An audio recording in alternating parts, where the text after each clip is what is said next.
Hey guys, my name is Ajay Washington, and I'm here to talk to you about micromolecules and metabolism and how they both somewhat work together. But first, we must know what macromolecules are. So, macromolecules are large molecules that are necessary for life, that are built from smaller organic molecules, known as monomers.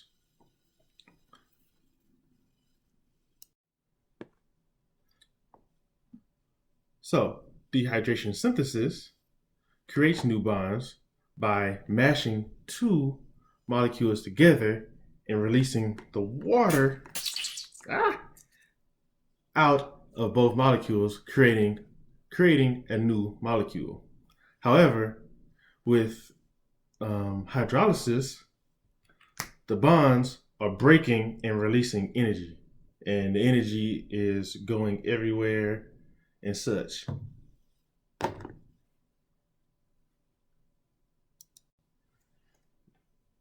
There are multiple monomers, and they all have to merge together to squeeze the water out of both molecules.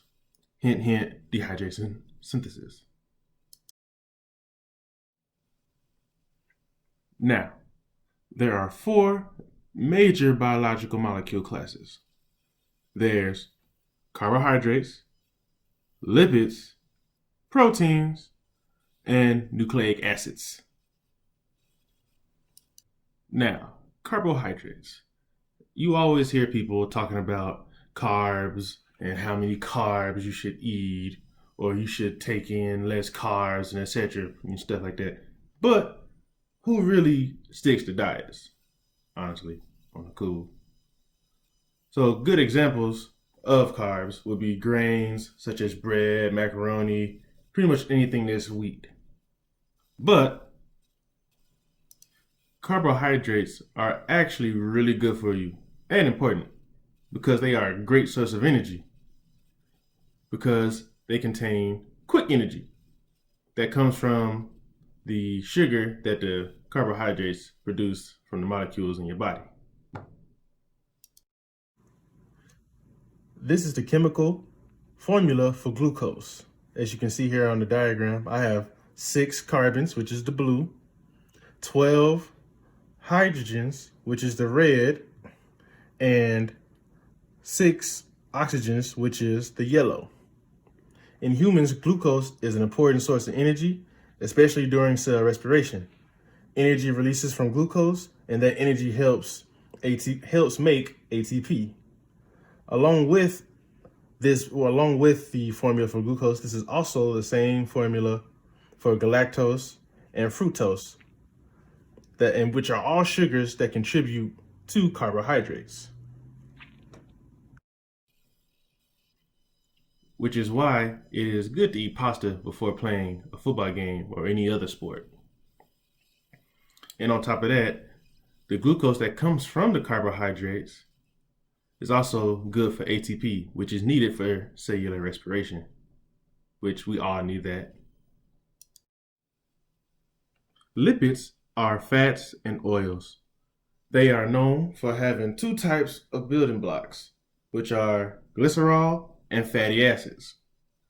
Good examples of lipids are butter, oil, and cholesterol. Now, I know these are some examples that might sound bad, but we overall need these types of fats.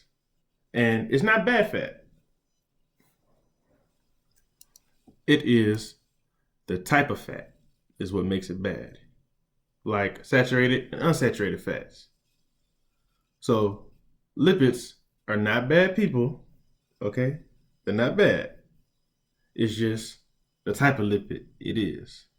Because overall, we need fats, but not trans fats, because that's bad. It's artificial fat, which is not organic.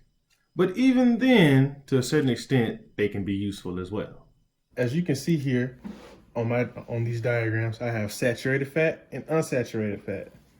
Now these diagrams are here for just to give you an idea of what they look like. Now with saturated fats, you can see how they're all put together compared to unsaturated fats.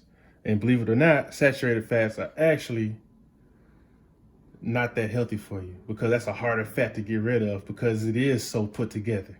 And at room temperature, it begins to harden. However, unsaturated fats at room temperature are either stay at liquid form or they stay at liquid form, which means that the molecules are then a little bit more flexible because of that, compared to saturated fats that stay there and are harder to get rid of. Usually you hear people going crazy over protein and how much protein you need to eat and etc. Well, proteins aren't necessarily the end of the world. However, proteins are one of the most abundant organic molecules in the living system.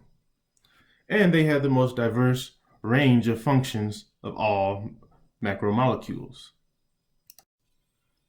Proteins have various functions. They can be enzymes, they can be hormones, they can be stored, they can be a lot of things. However, the monomer of proteins are amino acids. There are 20 common amino acids that are present in protein. However, there are only 9 amino acids that humans naturally have. So in order to get the rest of these amino acids, we must eat things that are within our diets. Okay, as you can see here, I have a protein diagram, which proteins are essentially just amino acids that are comprised of monomers, and each amino acid has the same fundamental structure, which consists of a central atom, which is right here, and hydrogens, oxygen, and nitrogen.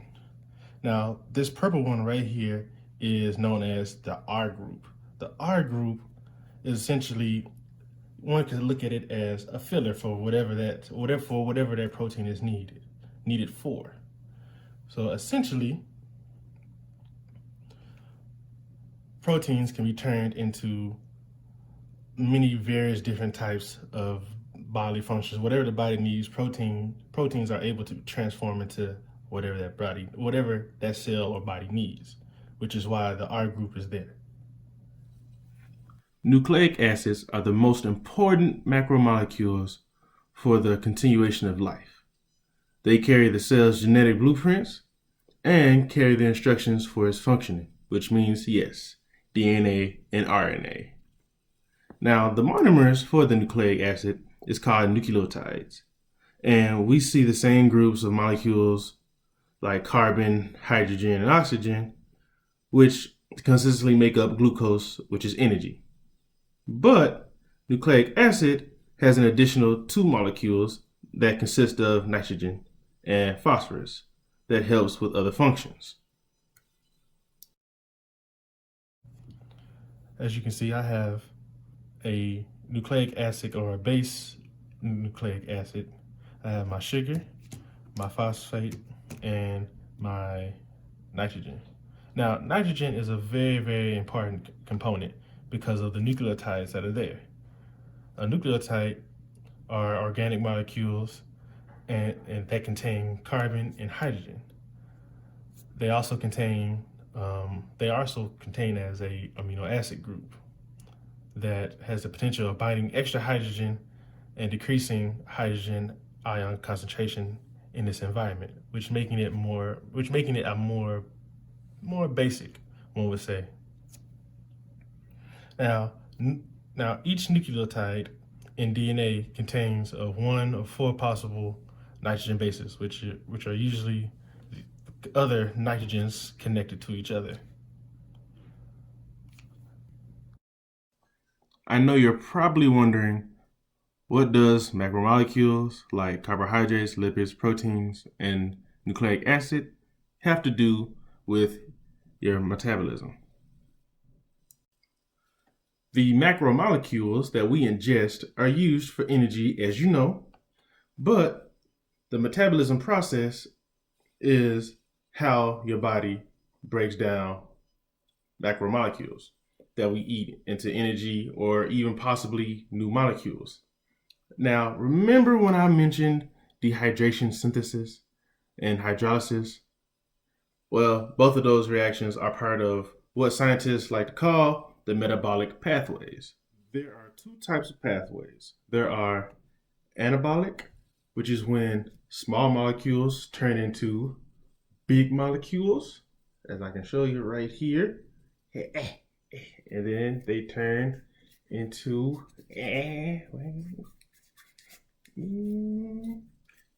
one big molecule. So those little molecules turn into a big one.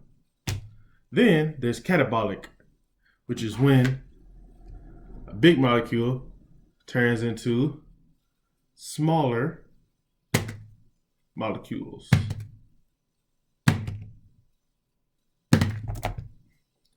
Which is important to know because your body is constantly doing this with macromolecules, which is why you always get ATP, which is why you get ATP energy.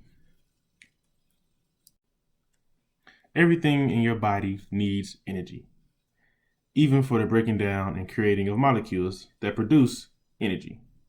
So in other words, it takes energy to make energy. Scientists call the potential energy, which is stored energy,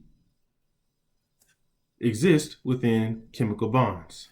Now, when these chemical bonds break, it is called chemical energy. Chemical energy is responsible for providing living cells with energy from food. In the human body, the law of thermodynamics works as energy transfer, pretty much saying that whatever energy you take in is the same amount of energy you will put out. For instance, if I eat candy, the chemical energy from that candy can be used to run a marathon. That energy can be used to play a football game. That energy can be used for all sorts of things. Now, trying to understand the process of ATP is actually quite simple. All it is just the food that you eat has a chemical reaction. They break down, the enzymes break them down. Then they go through a process, which is then used again for energy. Now, ATP breaks down continuously or breaks down and then gets turned into ADP. And ADP turns back into ATP. Enzymes are used to help speed up the process of chemical reactions.